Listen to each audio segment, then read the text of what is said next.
اب رہا حضور کی تدفین میں، اصل میں یہ شیعہ حضرات کا اعتراض ہے کہ حضور کی تدفین میں حضرت عمر فاروق رضی اللہ عنہ حضور کی محبت میں اس قدر منہمک تھے کہ وہ یہ ماننے کے لیے تیار نہیں تھے کہ حضور کا وصال ہو گئے، بلکہ تلوار لے کر نکل گئے کہ جو کہے گا حضور علیہ السلام انتقال کر میں اس کی گردن اڑا دوں۔ اس کے بعد ابو بکر صدیق رضی اللہ عنہ نے پکڑا، اور پکڑنے کے بعد ان کو سمجھایا، قرآن کی آیت سے سمجھایا، جتنے حضور سے پہلے نبی آئے وہ بھی وصال کر گئے اور حضور علیہ السلام کا بھی وصال ہو گیا، اور سمجھایا کہ کیا ہم حضور کی عبادت کرتے تھے؟ نہیں، ہم تو حضور کی اطاعت کرتے تھے نا، اور جس کی عبادت کرتے ہیں اس کی شان ہے اللہ لا الہ الا هو الحی القیوم، وہ تو کبھی مرنے والا نہیں، ہمیں تو اللہ تعالیٰ کی عبادت کرنی۔ تو جب فاروق اعظم کے مسئلہ سمجھ میں آ گیا، اس کے بعد یہ مسئلہ درست ہو گیا۔ یہ ایک غلبہ عشق تھا کہ وہ ماننے کے لیے تیار نہیں تھے کہ حضور علیہ السلام کا وصال ہوا۔ ایک تو یہ غلط فہمی شیعوں نے پھیلائی، دوسری بات یہ ہے کہ تنازع ہوا تدفین میں، یہ تو بالکل بیکار کی بات ہے۔ علماء نے لکھا کہ مسلم ہے یہ بات، جس نبی کا جہاں انتقال ہو وہیں ان کی تدفین کی جائے، اور حضور کا وصال ام المومنین حضرت عائشہ صدیقہ کے حجرے میں ہوا، لہذا وہاں تدفین کی گئی۔ تدفین میں تاخیر کی وجہ سنیے کیا، ایک تو یہ طے ہونا تھا کہ جو امیر المومنین منتخب ہو، ٹھیک ہے نا، تو اس کی قیادت میں حضور کی تدفین ہو، ٹھیک، اس میں کچھ وقت لگا، کوئی حرج نہیں، اس میں وقت لگنے کے بعد ایک تنازع تو طے ہو گیا، ورنہ اسلامی حکومت تار تار ہو جاتی۔ ایک وجہ یہ تاخیر۔ دوسری تاخیر کی وجہ کیا ہے وہ سنیے آپ۔ چونکہ حضور علیہ السلام کا جسم شریف حجرے میں رکھا ہوا تھا،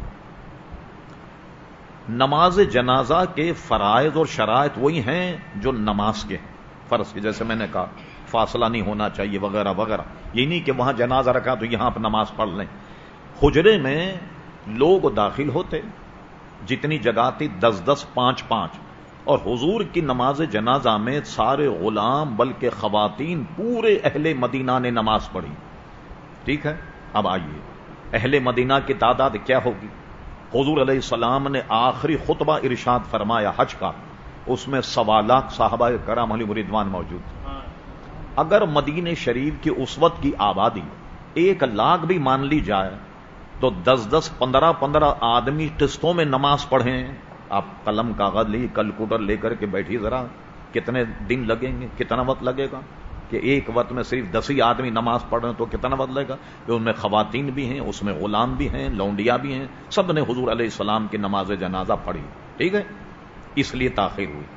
ایک بات یہ جو فرمایا گیا، جو حدیثیں لاتے ہیں وہ کہ بچی جب جوان ہو جائے فوراً نکاح کرا دیا جائے، جنازہ اگر تیار ہو فوراً نماز جنازہ پڑھا دی جائے۔ مثلا جنازہ تیار، میت آئی، نصف نہار کا وقت ہے، بالکل جو کہتے ہیں کہ سورج بالکل سر پہ، نہ سجدے تلاوت جائز ہے، بلکہ تلاوت قرآن کو بھی علماء نے کہا کہ بہتر نہیں ہے، ٹھیک ہے، کوئی نماز جائز نہیں، نہ قضا نہ ادا، کوئی نماز جائز نہیں سورج جب سر پہ۔ لیکن میت اگر آ جائے تو بہت سے ہمارے لوگ جو نہیں جانتے مسائل، وہ کہتے بھی ابھی زوال کا وقت ہے، زور کے بعد ہوگی، نہیں، بلکہ نماز جنازہ زوال میں بھی ہو جائے، نصف نہر میں بھی ہو جائے، لوگوں کو تکلیف ہوگی، ٹھیک ہے۔ کیوں تدفین کی جائے؟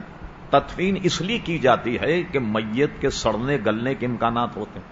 آپ دیکھا کسی آدمی کا یہاں انتقال ہو تو میت سرد خانے میں رکھ دی جاتی کہ بھئی بچہ امریکہ سے آ رہا ہے یا جدہ سے آ رہا ہے، دوسرے دن نکال کر کے لاتے ہیں تاکہ میت سڑے نہیں۔ علماء فرماتے ہیں کہ حضور علیہ السلام اور سارے انبیاء کرام آج بھی اپنی قبروں میں اس طریقے سے ہیں جس دن رکھے گئے، جن دن رکھے گئے اسی طرح سارے انبیاء کرام علیہ السلام اپنی قبروں میں ہیں۔ بلکہ ایک بات میں اور بتاؤں، علماء نے لکھا کل حضور علیہ الصلوۃ والسلام جب محشر کا دن ہوگا تو آپ سجدہ فرمائیں گے۔ تو کسی نے شاید گزشتہ میں یہ حدیث پوچھی تھی حضور علیہ السلام کے شفاعت کے بارے کہ حضور علیہ السلام سجدہ فرمائیں گے اور ہماری مغفرت ہوگی۔ اب حضور علیہ السلام تو قبر سے اٹھیں گے، سجدے کے لیے تو باوضو ہونا ضروری، سجدے شکر کے لیے باوضو ہونا ضروری۔ یہ ہمارے یہاں کرکٹ اور ہاکی کی ٹیم ہے نا، دن بھر کھیلتی جیت جائے سب سجدہ کرنے لگتے، نہ استنجا ہے نہ وضو، تو سجدے تحیت سجدے شکرانے کے لیے بھی باوضو ہونا آدمی کا ضروری ہے. ٹھیک ہے. جب حضور سجدہ فرمائیں گے کہیں آپ دکھائیے کتابوں میں کیا اپنی قبر سے نکل کر غسل فرمائیں گے یا وضو فرمائیں گے؟ سجدے میں تو طہارت بہت ضروری ہے. آپ سب کو سن کے تعجب ہوگا جو حضور علیہ السلام کے وصال کے بعد حضرت علی نے حضور کو غسل دیا اور حضرت علی کو حضور نے فرمایا کہ تم مجھے غسل دینا. فرما اسی غسل اسی وضو سے حضور سجدہ فرمائیں کل قیامت میں. تو وہ تو اس طریقے سے تر و تازہ. ٹھیک ہے. ایک محدث تھا اپنے زمانے کا کوئی جس نے ایک حدیث گھڑی تھی معاذ اللہ اور اس پر علماء نے تعدیب کی اور اس کو جیل میں ڈال دیا گیا. اس زمانے کے بادشاہ اس نے حدیث گھڑی کہ حضور کے تدفین میں جو 2-3 دن لگے تو حضور کے ناخنوں میں ہریالی آ گئی تھی.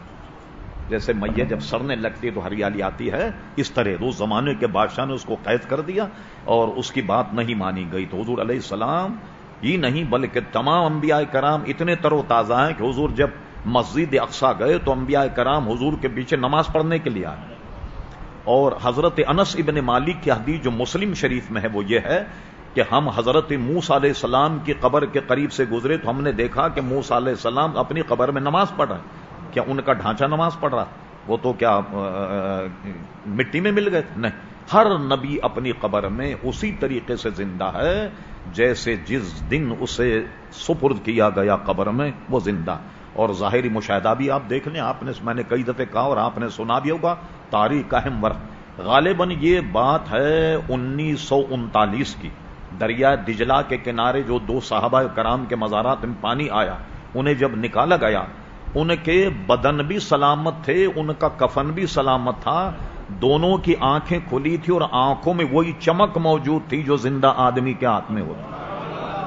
جب حضور کے غلاموں کو یہ حال تو حضور علیہ السلام کا کیا حال ہے؟ اس لیے ان کی تدفین میں کئی مہینے کیا کئی سال بھی لگ جاتے کوئی اس میں حرج نہیں. ٹھیک ہے. میں نے شاید پہلے بھی یہ بیان کیا مسئلہ حضرت دانیال علیہ السلام کا قلعہ تستر فتح ہوا. تستر قلعہ جب فتح ہوا تو یہ حضرت عمر فاروق کا دور تھا. قلعے کی تلاشی لی صحابہ کرام نے تو دیکھا کہ ایک کمرے میں ایک جسم رکھا ہوا.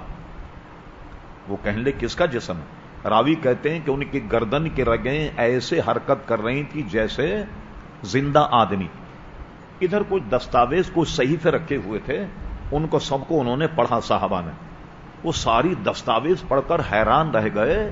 یہ تو حضور سے کئی ہزار سال پہلے کے نبی گزرے حضرت دانیال علیہ السلام یہ تو ان کا جسم ہے اور بالکل تر و تازہ. آپ نے قلعے والوں کو بلا کر پوچھا کہ یہ کیا کرتے تھے تم ان سے اب تک ان کو رکھا؟ یہ ہمارے آبا و اجداد سے چلا رہا تھا.